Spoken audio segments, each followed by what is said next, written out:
The Prime Minister of Italy has said to Stellantis, either make more cars here in Italy where they don't make that many anymore, or we're going to give away your brands to Chinese car companies. Apparently, they've actually already offered these brands to China.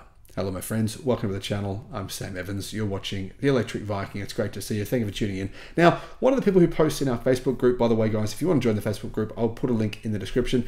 A friend of mine, actually, he's a good guy, but he made a comment that is categorically false, saying that people, they don't care about brands when it comes to EVs. They've done their research and they'll just buy the car. The truth is, people, human beings, absolutely are influenced by the brand name on a vehicle.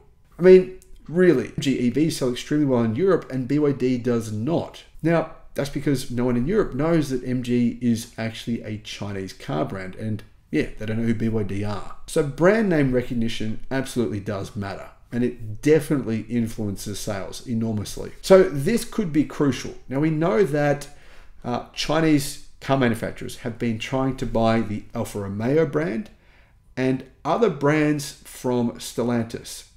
So the CEO of Stellantis actually revealed that information about a few months ago. He said Chinese car brands keep on making offers for these Stellantis car brands, which, to be honest, they're not doing well. I mean, Alfa Romeo, it's not that far off being a dead brand. The same thing for Jaguar. We know Chinese car brands have tried to buy the Jaguar brand from Tata in India. And that could actually work. I mean, to be honest, Jaguar was pretty much a dead car company. They just got rid of all their models. They are ceasing production of 5 different models. They only have one single model of car you can buy. And yeah, Jaguar sales have just fallen through the floor. So that's what Chinese car brands, car conglomerates are planning on doing. And it's, to be honest, it's worked. SAIC Motors have proved the point. MG, for example. No one knows, like I said, that MG is owned by a Chinese, basically a Chinese government-owned company. Same thing with Lotus. Lotus is now owned by one as well. Italy's government is considering taking over, by decree, defunct auto brands owned by Stellantis. So now I should mention, guys, I just remembered another one. What about Volvo? Well, they're owned by Geely, Chinese car conglomerate. So the Italian government are offering these brands to Chinese companies to encourage them to build cars in Italy. Now, of course, these Chinese car brands wouldn't actually manufacture the cars in Italy. They'd have, big factories there and they'd assemble them. So they'd send all the parts, the batteries and everything else, the structure.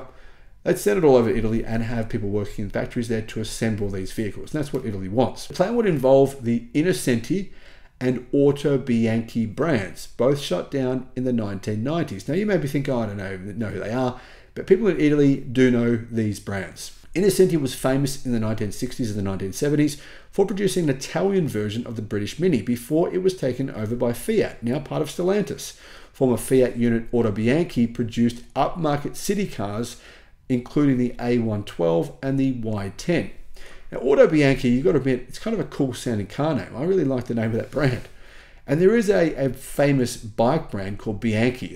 That's known worldwide. Basically, if you're into road bike riding, as in push bike riding, you'll know who Bianchi is. I've owned a couple of Bianchis, a very, very nice bike. So it has that kind of connotation towards premium upmarket product. I think it does anyway. The newspaper said Italy's industry minister has registered versions of these brands at the National Patents and Brands Office using different graphics from those registered by the Stellantis Group. But the truth is, the government has made a rule allowing them to actually take over these brands and give them to China. The industry ministry, which according to the report is studying the move, was not available for comment, but Stellantis told Reuters it had seen the media reports but had not been informed by the government about any such plans. And the government says that's not true. The government says they have mentioned this in discussions with the CEO of Stellantis. So I believe that government here are actually telling the truth, because it sounds like this is actually a bit of an ongoing saga in Italy.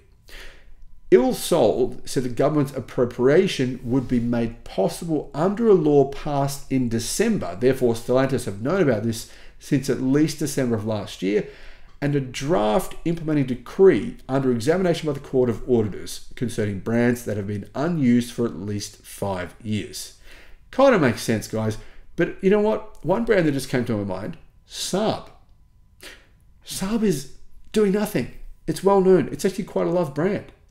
Maybe they could target Saab. Once under government control in Italy, the brands could be given to companies, including foreign ones, they intend to invest in Italy or move to Italy manufacturing activities located abroad, the law says. So basically the government in Italy is trying to get car companies or businesses to set up in Italy because a lot of them have left Italy.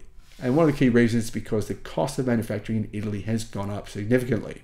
Prime Minister Giorgia Meloni's nationalist government has for months been at loggerheads or has been arguing publicly with Fiat parent Stellantis, accusing the automaker of neglecting its historic production bases in Italy. And this is true. I mean, Alfa Romeo, they're owned by Stellantis. They just brought out a new car.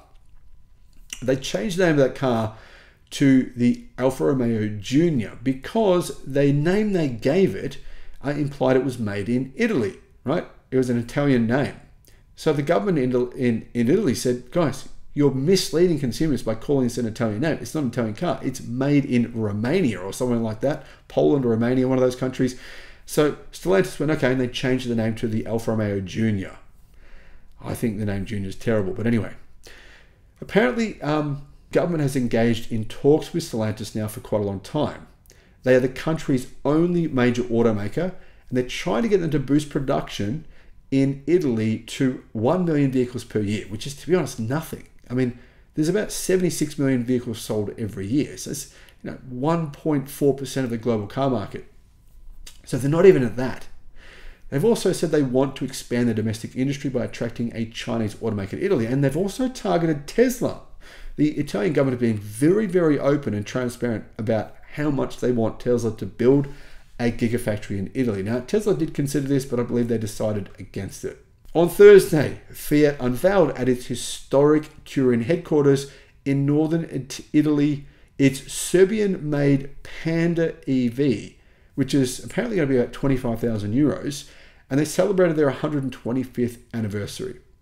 Industry Minister Adolfo Urso, who attended the event, urged Stellantis to relaunch its manufacturing activities in Italy.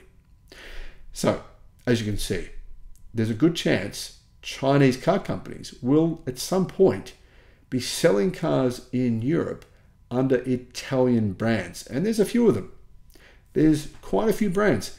One of them, it's not doing a whole lot, aside from Alfa Romeo, is Lancia. Lancia Delta Integral is one of the most popular and famous historic cars in history. Imagine if a Chinese car company was to get its hands on Lancia, which it very well could, and to make a new Lancia Delta Integral, an EV, give it huge power, make the thing as lightweight as possible, put in a really, really advanced battery pack, and make it look like the original, like kind of like a reimagined version of the original. That thing would be insane. People would absolutely love that. They love that car, and that could happen. I can see it. What do you think? Thanks for watching.